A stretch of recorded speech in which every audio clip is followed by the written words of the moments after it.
Good evening. Today we're going to be talking about introducing an employee appraisal performance for food for occasions.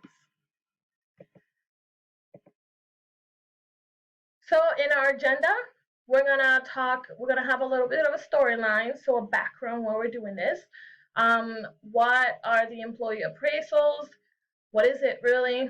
Slides 5 through 7. So the following ones, 3 of them will be about appraisal performance steps.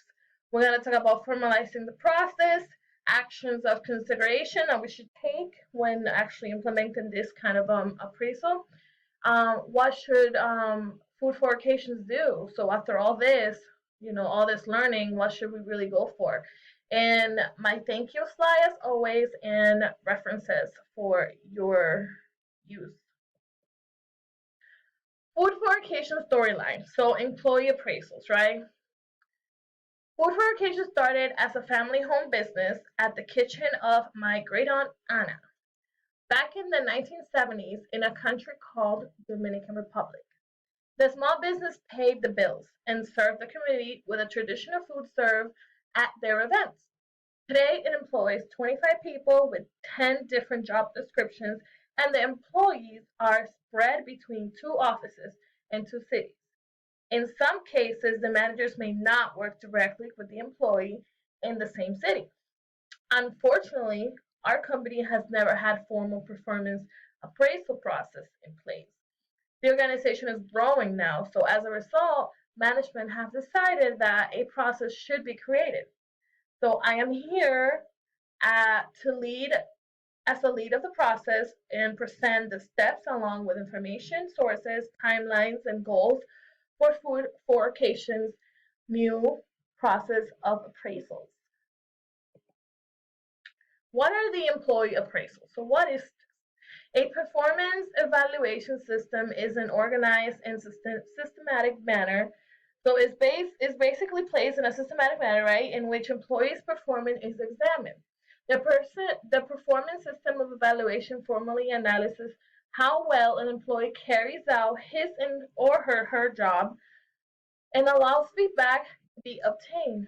Performance evaluations can also be referred as performance assessment, performance appraisal, and employee appraisal. A performance evaluation is often given by the management, right? It may be combined by oral or written elements, providing feedback based on the employee's job performance.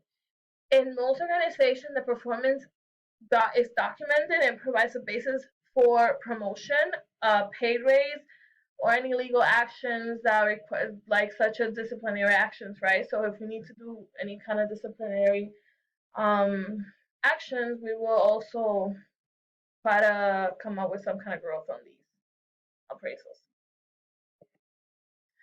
The first step. So we need to find the frequency of the performance appraisal. So how often we want to do this.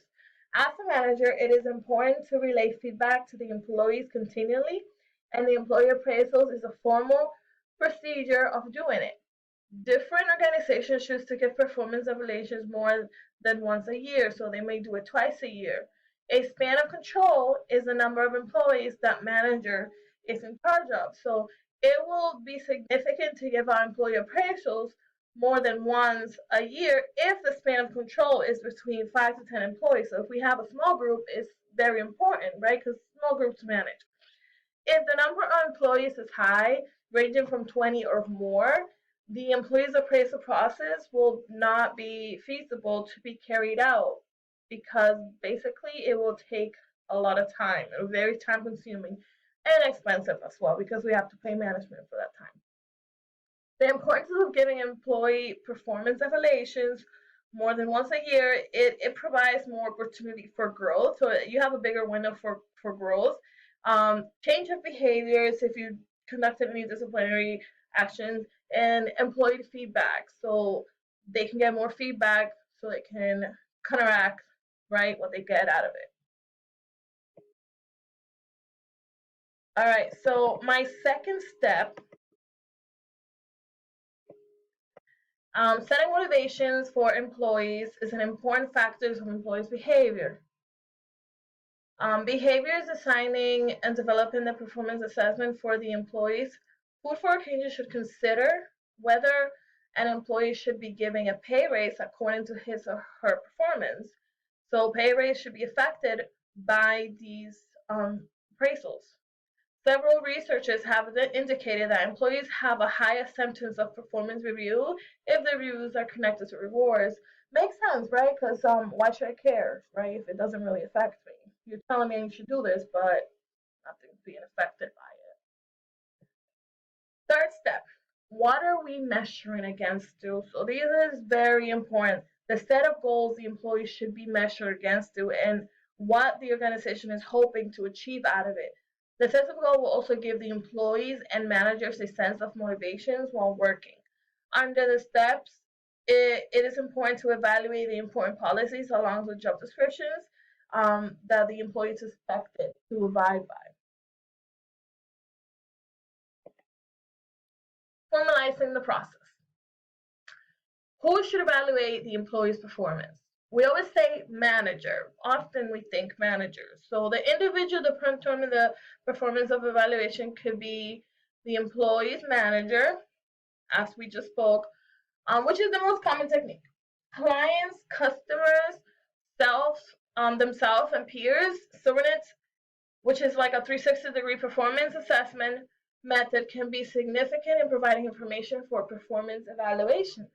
There are many software platforms that support employee appraisals under 360-degree method. A software allows the HR professional to set a criteria and easily send links to customer, peers, and managers who provide the information requested. Then the data is gathered and a report is automatically generated, which an employee can use for a quick feedback. Actions of consideration. So the goals of the employee appraisal should be deliberated by the process of evaluation established. The organization should have well-organized goals of the organization in hoping to achieve and gain from the process. To have well-outlined and developed goals, the employees and the manager can give feedback on they consider essential goals for the organization. It is important to focus on observable behaviors and not personality characteristics. What should Food for Occasions do? All right, here goes, guys. So the first step, right? We talked about, what we should do once a year, twice a year. Because we have 25 employees, it is best to go for an annually performance review. Yes, it may be that we can do twice a year if we split the job responsibility by city, which would be less people, right? Less than 20. However, the company will automatically have to pay more for the manager's time, hours spent conducting appraisals and evaluating along with meeting with the employee. So it's best to do it annually. Second, employees appraisal will determine overall raise. So this is it. Employees will have the opportunity for a 2%, 3.5, and a 5% raise from their salary in accordance to employees' outcomes. So it won't be just flat 1 or 2 or whatever. Depends where you end up, right? Third step, our business depends on good customer service, good teamwork, and communication. A 360 feedback system should be adopted. The company needs to invest in a software that will measure such performance of the employees in a graphic grading scale using a trained method for customers. The manager will then use a behavior method to add the appraisal performance results of the employee. In order to maintain trustworthy environment, peers will not participate. So I don't want peers to participate because I don't want to deal with retaliation or any kind of employee dissatisfaction among each other or favoritism, right? HR management will handle any issues encountered amongst peers. To implement this, employees will be presented with the system, right? And the goals they will be measured against. So they need to be very clear on what is going to happen, how they're going to be measured, so that we are playing a fair game. The managers will be trained on the performance appraisal interview steps and using such methods. I want to be clear that if we're going to go with this, we do need to give a year to kind of like let the employees, grow and just a chance to be measured against our goals. So I would say about 12 months from the fiscal year to start measuring until next fiscal year will be like a great time to start. And thank you for listening to me. I hope you enjoyed my presentation as much as I enjoyed presenting.